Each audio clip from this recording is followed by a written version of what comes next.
Man, back again for another thriller. I appreciate everybody that's been watching my videos, pushing me. I love the positive and negative feedback, you understand? Well, check it out.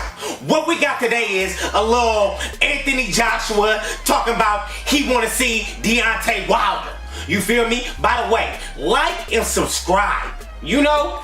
Comment. You know? Give me the 100 subscribers one time. Okay?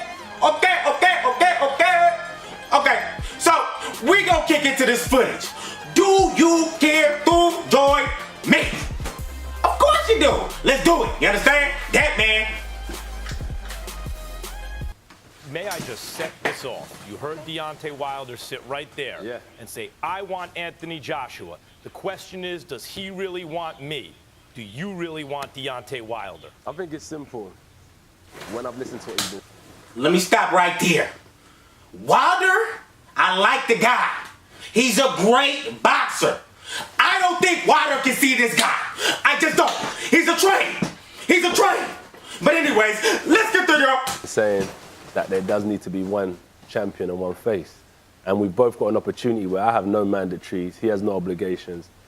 I'm more than willing to fight Deontay Wilder April 13th in my backyard this time, in Wembley Arena, in front of 100,000 audience. April 13th. So I'm very keen to make that fight, but no fantasy contracts, just reality.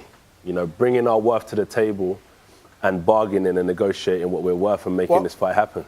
Anthony, thank you for being on the show, my man. Sorry I couldn't be there with you today in studio, but it was good seeing you at the NBA playoffs a few months ago. Yes, sir. When you look at Wilder, you heard what he had to say. He's given us the impression, both myself and Max, it was a fight that he's wanted.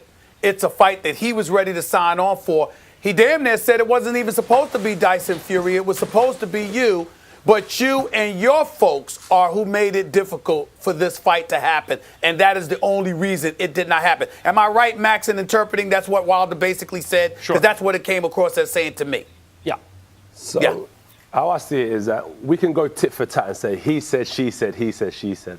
I think in the reality and the scheme of things, it's a fight that we have to have. We're both in the same generation, the same era. We're both heavyweight champions of the world. So with that being said, as I said, there's no fantasy contracts. It's a situation where... Absolutely, the fight gotta go down, man. We talking about the best two heavyweights of this era. Colliding, mano y mano. Dude versus dude. You feel me? We have to see this fight, okay? If this fight don't go down, I'm done with boxing. Okay? I'm just done. I'm done. Reality, I don't like coming to a stage in my career when I'm just talking about... what I'm worth and negotiations and what we're bringing to the table. It's a fight that has to happen. As I said, I'm holding 4 of the major world title belts and Wilder holds 1. So in that sense, I feel he should come to my backyard and fight me. And you're the bigger economic. Hey, now that's big. Wilder only got 1. This guy got 4. Wilder, do you want this man's belt or what? Because this man wants your belt, Wilder. Okay? He want to add to his collection. This man said he want 1, 2, 3, 4, 5. Understand?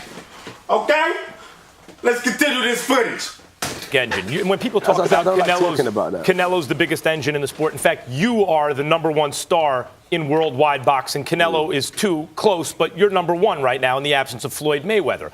You're the heavyweight champion of the world, or a heavyweight champion of the world. You're an undefeated Olympic super heavyweight gold medalist. You're entering your physical prime, and you put 100,000 people in Wembley. So I get your argument.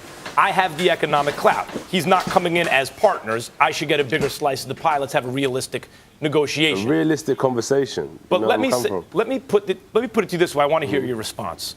When you knocked out Vladimir Klitschko, Tyson Fury had already beaten Klitschko. Then he had drug problems, ballooned in weight, basically was out of boxing. And he didn't beat Klitschko so convincingly like he's the next great thing. You had one of the all-time great heavyweight fights with Klitschko, got off the deck and stopped him to essentially win the world title in everyone's imagination. That's the heavyweight champ. You were here. Everyone else was here. But since then, the feeling has been Joshua makes all this money fighting anyway, 30 million pounds, whatever it is. Why should he take 40 or 50 to fight Wilder when he's making against anybody? He can make 30, 40 million pounds, whatever it is. Meantime, Deontay went out and fought Luis Ortiz. No one wants to fight that southpaw with the punching power. Great fight, wins by knockout. fought Tyson Fury. They both showed special stuff, the kind of stuff that you showed when you beat Klitschko. And now all of a sudden, it's like almost like Deontay has risen in terms of the moral standing of it all. And now all of a sudden, Tyson Fury, one hell of a boxer. I think he won that fight personally. But that's not the fight we want to see, okay? Wilder fighting other dude Ortiz, hell of a boxer. But it's not the fight we want to see. Understand? What we want to see is Joshua versus Wilder, April 14th in the United Kingdom, okay? That's what we want to see, everybody. Okay? Let me continue this footage because Dooley wants to see this fight. and you're not the heavyweight champ. There's a question. You're a heavyweight champ. How do you respond to that? Number one, I feel like if you have to draw to be classed a heavyweight champion of the world, that's not where I'm going for. I'm knocking people out straight up, through and through. Tyson Fury and Deontay Wilder drew. Let's not beat around the bush, and that's not how I want to retain my titles. And it's good because there's enough people in the playing field to be named great heavyweights in this era, which is good. And with that being said, as I said, when you look at my legacy that I'm trying to create, 5 years in, I've been professional 5 years.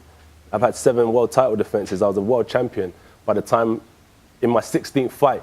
Then you've got these guys I'm dealing with that have been professional 10 years. So when you're talking about who's who and what we've achieved, when you compare, and that's what I'm saying, I already talk from a place of stats and facts. I know I'm the one. And I know I'm going to be here long when them guys are gone.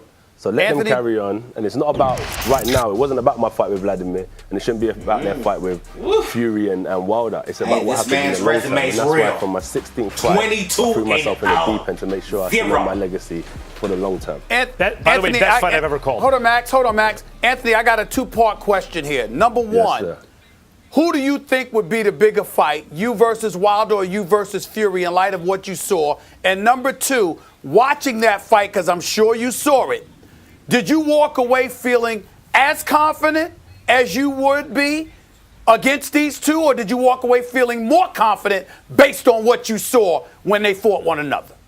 I think the bigger fight, it's not so much the bigger fight that I'm interested in, it's the champion that I'm interested in.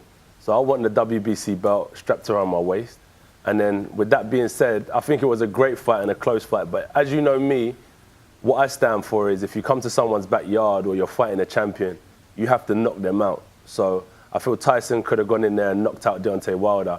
And then it wouldn't have been a situation when you leave it to the judges. And that's how I operate in my business. I don't go in there leaving it down to the judges. Anthony, you've gone the distance in fights that you've won. Yeah. Right? I mean, you like against just good one, fighters. Just one. Right, sure. I let him off the hook as well. Here's my question. You lay it out very smartly and I think correctly in terms of the way you rationally, in terms of the way you think, I'm going to be here a long time, we'll work all this stuff out. Yeah. But you are there's no such thing as a dude who is heavyweight champion as young as you were, Olympic gold medalist as young as you were, who picks himself off the deck in the best fight I've ever called in Wembley in front of 100,000 against fight. the old heavyweight champion of the world. Yeah. Title never changed hands like that before, not like that with a young guy, old guy. Without being insanely competitive. And you know there are lots of people now who believe Deontay Wilder would beat you. They didn't used to be there. Now they're thinking they are. And Deontay Wilder's running around here saying, he won't fight me.